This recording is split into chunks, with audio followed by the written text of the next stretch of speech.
Oi pessoal, tudo bem? Estou aqui de novo.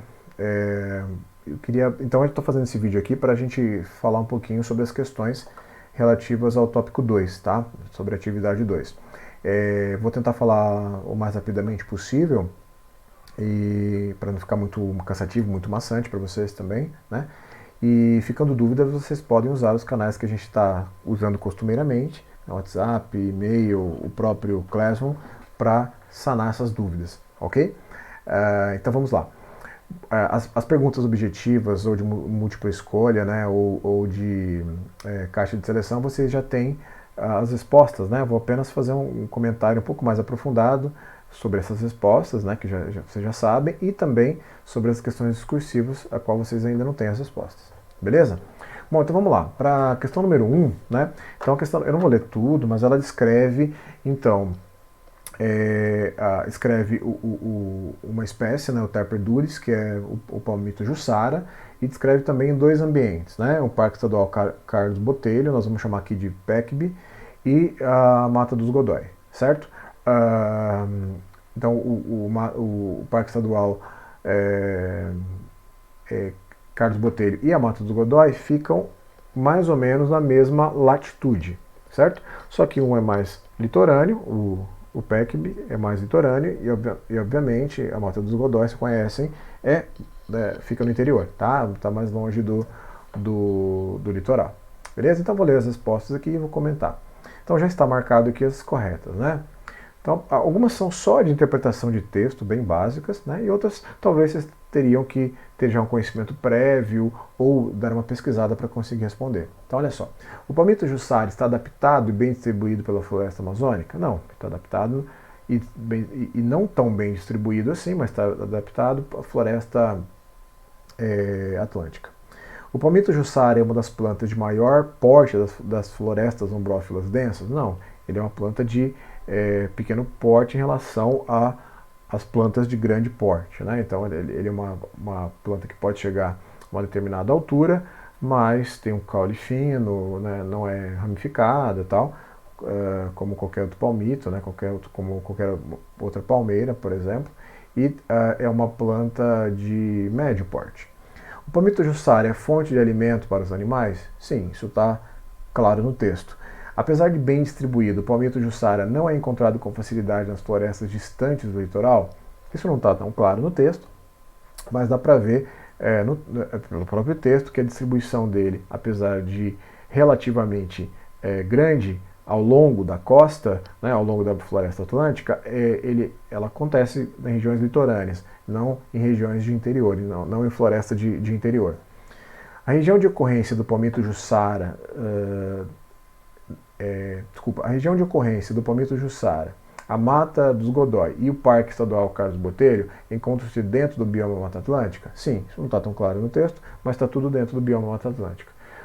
O PECB e a Mata dos Godóis são importantes refúgios para a conservação da biodiversidade? Claro, esse é o papel de uma unidade de conservação. São refúgios para a conservação da biodiversidade.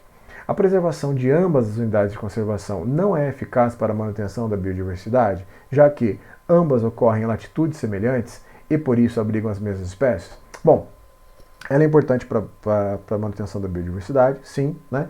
E elas acontecem nas mesmas, em latitudes semelhantes? Sim. E abrigam as mesmas espécies? Não, não, certo? Você tem, por fatores ecológicos principalmente, e também por fatores históricos, não deixa de ser, você tem comunidades diferentes nos dois parques, embora todos os dois parques, as duas unidades de conservação pertençam ao bioma Mata Atlântica, certo? E aí a gente lembra da lei de Buffon, né, que você tem comunidades diferentes ou constituições diferentes em regiões que têm latitudes semelhantes. A presença do palmito jussara, eu acho que eu pulei essa aqui, a presença do palmito jussara no PECB e a ausência na Mata dos Godói pode ser explicada por fatores ecológicos, biogeografia ecológica? Sim, né? Você tem ecossistemas relativamente diferentes, apesar de serem o mesmo bioma, né? A fluência do mar é muito maior, claro, nas regiões costeiras, né? Nas regiões costeiras você tem também um relevo diferente das regiões de interior, como a gente tem aqui. Então, fatores ecológicos explicam isso? Sim. A presença do palmito jussara no PECB e a sua ausência na Mata dos Godói pode ser explicado por fatores que envolvem a colonização histórica das regiões, ou seja, não coloquei aqui, mas a biogeografia histórica? Sim, também. As duas abordagens da biogeografia histórica e ecológica podem juntas, né, explicar por que algumas espécies ocorrem numa determinada área e em outras não, certo? E é provável. Se o palmito hoje, né, se o Euterperduris está adaptado às florestas costeiras e não está às florestas de interior, também por fatores históricos, ok? É provável que o palmito jussara esteja também adaptado ao ambiente Mata dos Godói, já que este tem a mesma latitude, e esse é o único fator que determina o biótopo, né? O biótopo seriam as características físicas não bióticas ou características abióticas, né, da comunidade. Então, o único fator que determina o biótopo é a latitude? Não. A latitude é importante, claro, mas não é o único fator. Outros fatores também. Então, se, por exemplo, a floresta litorânea recebe mais influência do mar, né, do oceano, obviamente o biótopo lá é diferente daqui, tá? Então, está errado. Bom, a segunda, a gente está falando então sobre biogeografia e biologia evolutiva. Com base no que discutimos durante o encontro síncrono, referente à importância do desenvolvimento da biologia evolutiva para a compreensão dos padrões de distribuição de seres vivos no planeta, comente como a teoria da ancestralidade comum, né, de Darwin no caso, pode ajudar na compreensão desses padrões, né? Então, o que a ancestralidade comum, quando ela foi resolvida, começou a ser resolvida, bem elucidada, né, bem embasada por Darwin, como é que ela ajuda a entender os padrões de distribuição? Bom, então a gente tem que pensar no seguinte, né, os primeiros, quando começou a biogeografia, né, ela ainda era desenvolvida sob uma ótica criacionista. Sob uma ótica criacionista, é muito difícil explicar esses padrões, né? Então, por exemplo, quando você encontra só urso só na América do Norte e na Europa, e não encontra no Hemisfério Sul, ou como a gente vai ver mais para frente, as aves ratitas, que só aparecem no Hemisfério Sul, né? O que significa esse padrão, né? Então, esse padrão significa que esses grupos, né, semelhantes, esses taxons semelhantes, eles ocorrem em regiões geograficamente semelhantes também, porque vieram de ancestral comum. Então, esse ancestral comum, ele tinha uma distribuição, e à medida que ele se dispersou ou que houve vicariância, novas regiões então começaram a ser colonizadas, houve especiação e espécies foram aparecendo. Essas espécies que apareceram, que descendem desse ancestral comum, obviamente são espécies semelhantes entre si. Então, espécies semelhantes entre si ocupam áreas geograficamente semelhantes também, certo? É claro que isso depende muito da espécie também. Então, se a gente está falando de plantas, por exemplo, né, ou de espécies que migram muito pouco, a gente tem um padrão talvez um pouco mais fácil de identificar. Mas à medida que a gente tem espécies que migram muito, né, que cobrem durante um dia, por exemplo, uma grande região, como é o caso dos grandes felinos, a gente tem padrões que são um pouco mais difíceis de compreender. Se a gente pegar, por exemplo, o gênero Pantera, né, a gente vê então o leão lá na África, o tigre na Ásia, na Europa, a gente vê o leopardo na África também, a onça, né, pintada no caso, aqui nas Américas, né? Então, todos descendem do ancestral comum, mas estão em regiões que muitas vezes estão distantes geograficamente, né? Mas se você vê a característica da onça, por exemplo, né, ela anda muito durante um dia, né? Ao longo de milhões de anos, obviamente, ela de evolução, ela se dispersou, na verdade, suas espécies ancestrais se dispersaram por todo o planeta, né? Praticamente, então, esse gênero Pantera, né? Isso aconteceu antes da deriva continental? Não, aconteceu depois. Mas como é que a onça então apareceu aqui nas Américas, né? Então você vê registro fóssil de ancestrais da onça em várias regiões da América. E vê também que quando você estuda a glaciação, que é possível ela ter passado, assim como o ser humano passou, por regiões de terra firme durante alguns períodos glaciais, por exemplo, o Estreito de Bering. Então, durante algumas glaciações, houve conexão por terra firme desses continentes, porque o oceano também é dinâmico. Tá? Então, para finalizar, né, quando a gente olha então os padrões de distribuição de espécies, quando a gente vê então espécies semelhantes ocupando regiões geograficamente semelhantes, a explicação plausível para isso é que elas descendem do mesmo ancestral que vivia numa determinada região, certo? E esse ancestral e outras espécies ancestrais se dispersaram e formando o cenário que a gente vive hoje. Se dispersaram ou sofreram vicariância, ok? Bom, a outra questão, então, discursiva, segunda discursiva, é sobre barreiras geográficas. Vamos a ela. Analise a seguinte afirmação: as barreiras não são absolutas, isto é, o que pode ser uma barreira para um organismo pode não impedir a movimentação de outro organismo. Explique quais podem ser as consequências da existência de uma barreira para a movimentação de um determinado organismo. Consequências para esse organismo. Não para o ambiente, obviamente, nem para a barreira. Agora, imagine uma determinada espécie cuja somente alguns indivíduos, não todos, podem sobrepor a barreira. Qual seria a consequência? Então vamos lá. Ó. As barreiras não são absolutas? Não. Por quê?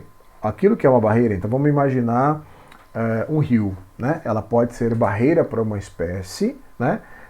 Como eu falei na aula passada, para um nematóide do solo, né, um rio pode ser uma barreira, mas não é para uma ave que sobrevoa esse rio com extrema facilidade. Né? Então, as barreiras, ou seja, o fator físico, né, que forma uma barreira para um organismo, esse mesmo fator pode não ser uma barreira para outro determinado organismo. Né? Então, quais podem ser as consequências da existência de uma barreira? Bom, uma determinada população, então, né, que tem uma barreira à sua distribuição, obviamente ela vai ter uma distribuição restrita. Né? Então, de onde acontece aquela barreira, ela não consegue se dispersar. Certo? A não ser que tenha uma geodispersão, que essa barreira suma e depois ela consiga se dispersar. Certo? Então essa barreira impede a dispersão. Dependendo de como essa barreira ou de outras barreiras, impedindo essa dispersão, a barreira pode fazer com que essa população se torne uma espécie endêmica. Né? É claro que isso vai depender do fator histórico da população ancestral, de outra população que formou essa, de vários fatores, mas uma das consequências podem ser o surgimento de um endemismo. Né? Então essa população pode se tornar ou pode ser uma espécie endêmica. Isso quer dizer, ela acontece só naquela área, né? Porque uma determinada barreira impediu a sua dispersão. Ok? Então é uma consequência.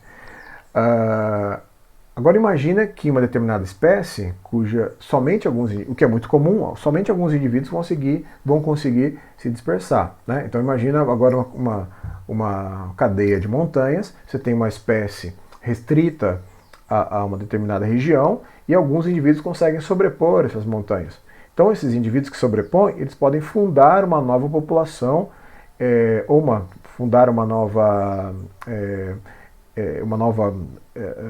colonizar um novo ambiente, fundar uma nova população no novo ambiente, certo? Fundando essa população, como só alguns indivíduos vão conseguir migrar, você vai ter ao longo do tempo essa nova população ficando cada vez mais diferente dessa população anterior. Né? Como apenas alguns indivíduos sobrepuseram essa barreira e formaram essa nova população vai ter características parecidas, vamos dizer assim, né, com esses novos indivíduos, com esses indivíduos que formaram essa nova população, porque serão descendentes desses, obviamente, certo? Com o passar do tempo, se essa migração for pequena, né, uma taxa pequena, o que não dá para saber qual é o limite de pequeno ou não, mas com o passar do tempo, você vai ter essas duas populações cada vez mais diferentes entre si. Então, a consequência disso é a especiação. A população original formará uma nova espécie, né? Evoluirá para uma nova espécie, e a população que for formada pela migração, pela sobreposição dessa barreira, vai também formar uma nova espécie, certo? Então a tendência é que você tenha a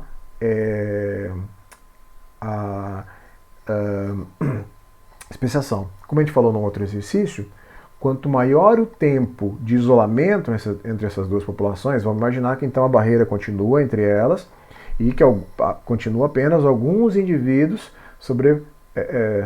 sobrepondo essas barreiras. Então, quanto mais tempo de isolamento, maiores serão as diferenças entre essas populações.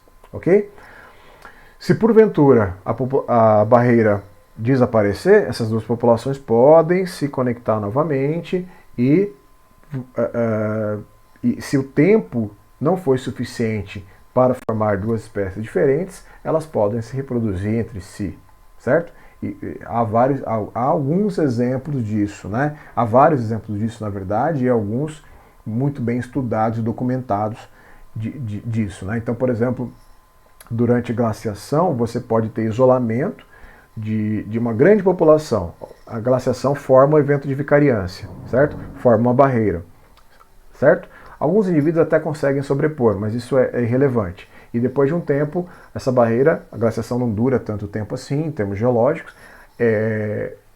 Algumas duram mais, outras menos, mas essa glaciação que eu estou citando como exemplo, ela não durou tanto tempo. Mas as duas populações ficaram meio diferentes entre si, mas não a ponto de impedir de ter isolamento reprodutivo. Então elas conseguem ainda se reproduzir. Na região onde tinha a barreira, que é a região agora de encontro das populações, você pode ter indivíduos híbridos, ou seja, indivíduos com características das duas populações. Se as duas populações são ou não são uma nova espécie, né, é um critério até meio subjetivo, que vai depender muito do critério de espécie a ser utilizado. Tá? Mas isso é uma outra discussão. Bom, então é isso. Né? Então, a consequência disso, né, da sobreposição de alguns indivíduos, a formação de uma nova população, né, colonização de um novo território, tal, formação de uma nova população, e com o passar do tempo, o aumento das diferenças, né, entre ambas as populações. Bom, agora eu vou falar um pouquinho de biogeografia vicariante. Vamos relembrar um pouco da vicariância. As aves ratitas é o grupo no qual fazem parte a ema, que vive na América do Sul, o avestruz na África, o casuário na Ásia, o kiwi na Nova Zelândia e na Nova Zelândia. Veja a figura a seguir, né? Essa figura que está aqui embaixo. Este é um grupo monofilético. A figura que está aqui embaixo. Então, este é um grupo monofilético, ou seja, que possui um único ancestral comum e que sofreu especiação a partir da separação da Pangeia. Isso quer dizer que todo o grupo descende de uma única espécie que, após a deriva continental, passaram a evoluir em diferentes áreas, né, dando origem a espécies com características bem distintas, certo? Então está aqui as espécies, né? Está aqui um cladograma, né, que mostra a relação entre elas, e a gente vê então, olha só que interessante, né? As espécies mais aparentadas filogeneticamente, ou mais parecidas filogeneticamente, estão em regiões mais próximas também, certo? Ancestralidade comum, que a gente falou agora há pouco. E regiões e espécies mais distantes filogeneticamente, por exemplo, a ema, e o kiwi, o moa, que é uma espécie extinta já, elas estão geograficamente mais distantes também. Tá? Então olha que padrão interessante aqui, como a gente falou agora há pouco. Né? Então vamos ver, com base nessas informações e nos seus conhecimentos também, analise as afirmações, marcando então as verdadeiras. O padrão de distribuição atual das aves ratitas pode ter sido originado tanto por vicariância quanto por dispersão em salto? Vamos analisar essa informação. Né? Então a dispersão em salto é aquela na qual uma espécie ela sobrepõe uma barreira, que foi o exemplo que a gente falou agora há pouco nessa questão anterior, né? Ela sobrepõe, não todos os indivíduos, mas alguns, sobrepõem essa determinada barreira. Então você tem a dispersão, chamada de dispersão em salto, né? é possível esse padrão que foi observado ter sido produzido por dispersão em salto? Sim, é possível. Porém, para que a dispersão tenha realmente acontecido, teríamos que considerar que as atitas são capazes de transpor as barreiras impostas pelo oceano, né? Então, durante a formação dos oceanos, a Pangeia, claro que obviamente as barreiras eram menores, porque os oceanos eram menores, né? Mas se eu considerar então que esse padrão foi produzido por dispersão, eu tenho que considerar também que alguns indivíduos, não todos obrigatoriamente, foram capazes de transpor essas barreiras, né? Então alguns indivíduos migraram, por exemplo, da África, que é onde estava o ancestral comum, para a Austrália ou para a América do Sul, certo? Essa questão não quer dizer que isso realmente tenha acontecido, quer dizer que é possível, tá? Então ela está certa.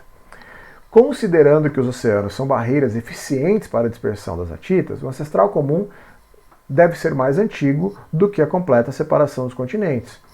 Verdadeiro também, né? Então, se eu considerar que elas não conseguem transpor essas barreiras, ou não conseguiram há um tempo atrás, né, no passado remoto, eu tenho que considerar que o ancestral comum estava bem distribuído na Pangeia, na região sul da Pangeia, né, na parte que hoje forma o hemisfério sul, e que é conhecido como Gondwana, né, como Gondwana. Então ela estava bem distribuída pela Gondwana, né, na região sul da Pangeia. E quando aconteceu a deriva continental, a separação dos continentes, houve também vicariância, porque essa grande população, vamos dizer assim, ela foi separada, certo? Ficou um pouco no que formou a América do Sul, ficou um pouco no que continuou sendo a África, no que formou a África, e ficou um pouco no que formou ali a Austrália. Beleza? Então tá certo também.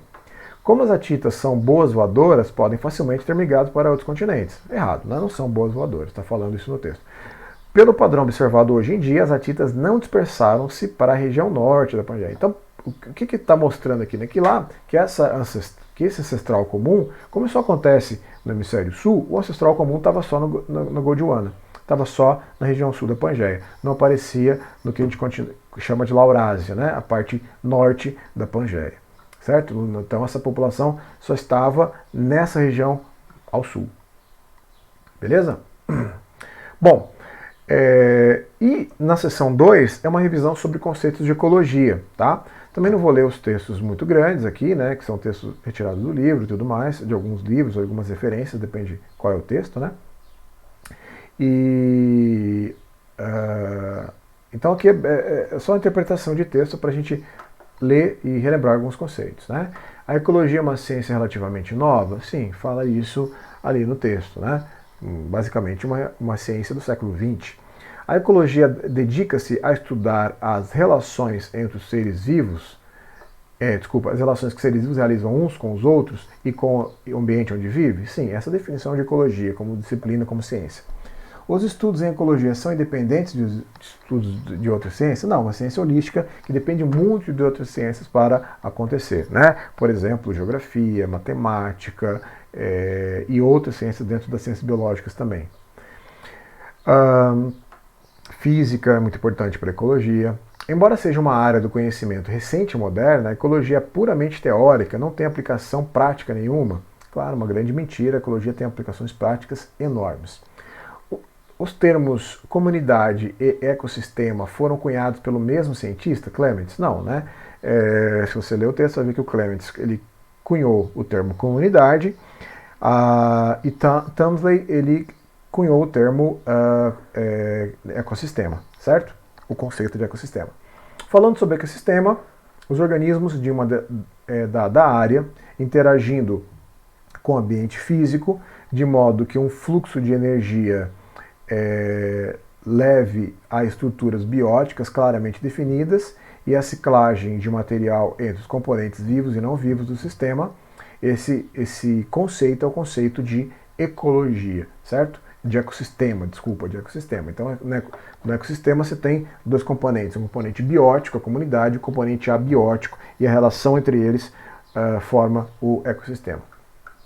Bom, grupo de organismos de uma mesma espécie que interage e faz parte de uma comunidade biótica. Isso é população, né? Dentro de uma comunidade biótica você tem várias populações, ou seja, vários conjuntos de indivíduos da mesma espécie. Qualquer conjunto de populações de organismos de uma determinada área ou habitat, ou seja, conjunto de populações, mais de uma população, portanto, mais de uma espécie. Toda a parte biótica dos ecossistemas, sendo o recorte onde se percebe a interação que existe entre as diferentes populações. Esse é o conceito de comunidade. Então, numa comunidade, você está falando de seres vivos, dos fatores bióticos, que envolvem, então, várias populações, várias espécies. Ok? Bom, então são essas as questões nessa última sessão, nessa sessão 2, então apenas fazendo uma revisão de alguns conceitos básicos em ecologia que nós vamos precisar daqui para frente. Beleza, pessoal? Então é isso que eu tinha para dizer para vocês, aí, essas foram as questões, né? Ah, faltou a última aqui, né? Responda essa pergunta baseada no que você sabe, sem realizar pesquisa. Então, não tem, eu vou comentar apenas o conceito. Qual é o conceito de nicho ecológico e de habitat? Quando a gente fala em nicho ecológico, muitas vezes, né, alguns livros ou algumas fontes falam que o nicho é a profissão do organismo, mas na verdade é muito mais que isso. O nicho ecológico de uma determinada espécie é tudo que ela explora dentro de um ecossistema, né? São todas as vertentes que ela pode explorar dentro de um ecossistema, né? Então, onde ela nidifica, onde ela se esconde, onde ela procura alimento, de quem ela se alimenta, ou ela serve de alimento para quais espécies, né? Tudo que ela explora, né? Todas as vertentes que ela consegue realizar dentro do ecossistema é o nicho ecológico, né? Já o habitat é aquele local mais comum, mais provável de nós encontrarmos uma determinada espécie dentro de um ecossistema, né? Ele pode ser bastante restrito, ou pode ser bastante amplo, né? Ou seja, na verdade uma espécie pode explorar apenas um habitat, ou pode explorar mais de um habitat. Então espécies podem ser mais generalistas, né? Se explorarem mais de um, ou podem ser muito especialistas, explorarem apenas poucos habitats. Beleza? Então essa é a revisão que a gente queria fazer. É isso, pessoal. Bons estudos essa semana, tá? Você já tem aí a aula de hoje, a videoaula de hoje, e também os exercícios do tópico 3, certo? Quaisquer dúvidas, nós vamos conversando. Um abraço para todo mundo e até mais.